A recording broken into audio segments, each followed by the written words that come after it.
আজকের ভিডিওটা হইছে বোনের বিদায়ের ভিডিও। আর ভিডিওটা শুরু করছে আমার মেয়ে, দেখো কত সুন্দর করে একটা এন্ট্রি দিল।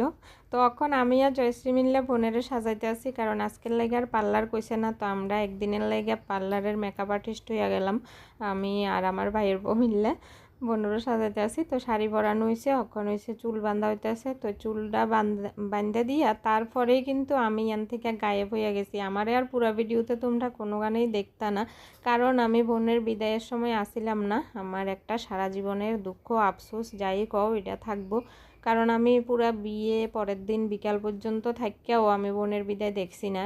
বোনের বিদায়ের একটু আগেই আমারে বাড়ি যাইতে হয়েছে। এটার কারণটাও কমু। তো বিয়ের মানে বিদায়ের আগে সকালবেলাও টুকটাক কিছু নিয়মকানুন আসিল, যেটি আমি তোমাদের সঙ্গে এর আগের কয়েকটা ভিডিওতে শেয়ার করে দিছি। তো বিদায়টা আমি যদিও নিজের চোখে দেখছি না, কিন্তু ভিডিওটা আমার ভাইয়ের বউ পাঠাইয়া দিছে আমারে ভিডিওটা কইরা। তো যে কারণে তোমরাও দেখাতে পারতাছি, আর আমিও ভিডিওতে দেখছি আর কি, সামনে আসছিলাম না। তো আমার তাড়াহুড়া করে বাড়িতে আয়া পড়ানোর কারণ হইছে হঠাৎ করে সোনার বাবার একটা ফোন গেছে যে একটা মিটিং আছে, মানে 5টার সময়, 5টার আগেই। তো এর আগে বাড়িতে আয়ন লাগবো, মিটিংয়ে অ্যাটেন্ড করুন লাগবো, খুবই জরুরি। তো এই কারণে তাড়াহুড়া করে আমরা কিন্তু 3:30টার সময় বাইরে গেছি, যেহেতু 5টার আগে আইতে হইব। তো বোনের বিদায় আমি আয়নের পরেই হয়েছে, তা আমি দেখছি না আর কি, খুবই কষ্ট হয়েছে ওই দিন। তো যাই হোক, এখন হয়েছে বোনের বিদায় হইতেছে, মানে জেঠু মেয়ে জামাইরে কোলে নিয়ে আছে না কত কিছু নিয়ম কারণ তৈরি করতেছে। তো তোমরা তো জানোই বিদায়ে তো অনেক কান্নাকাটি হয়, তো এই কারণে ভয়েস ওভার করতেছি আমি। কান্নাকাটি দিয়ে এমনি মানে শুনতে কেমন লাগে, খুব কষ্ট হয়। আমি তো যতবার ভিডিওটা দেখছি অতবারই আমি কান্না করে দিছি। আমার কান্নাই পরে ভিডিওটি দেখলে, কান্নাকাটিটি শুনলে। তো এই কারণে আমি আর এইটা মানে ভয়েস ওভার করে দিতেছি আর কি, কান্নাটা দিছি না।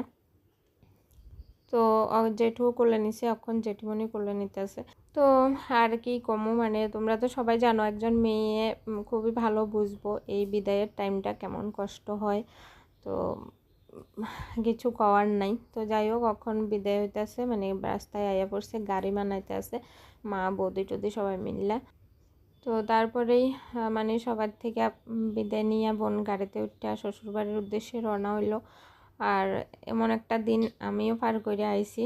তো মানে খুবই কষ্ট হইতেছে। ভিডিওটা দেখেও সামনে থাকলে কি জানি আমি কি করতাম জানি না, কিন্তু ভিডিওটা যতবারই আমি ভিডিওটা দেখতেছি, আমি অনেক দিন ধরে ট্রাই করতেছি ভিডিওটা এডিট করতে, আমি এডিটে করতে পারি না। আমি ভিডিওটি দেখলেই আমার কান্দা আইয়া, আমি আর এডিট করতে পারি না। তো আজকে অনেক কষ্টে এডিট করতে আসি, মানে এডিট করতে বইয়েও 4-5 বার আমি মোবাইলটা চালাইয়া আবার অফ করি, একটু পরে আবার চালাই, এডিট করতে আবার অফ করি, এরকম করে করে আমি এখন ফাইনালি এডিট করতে পারছি।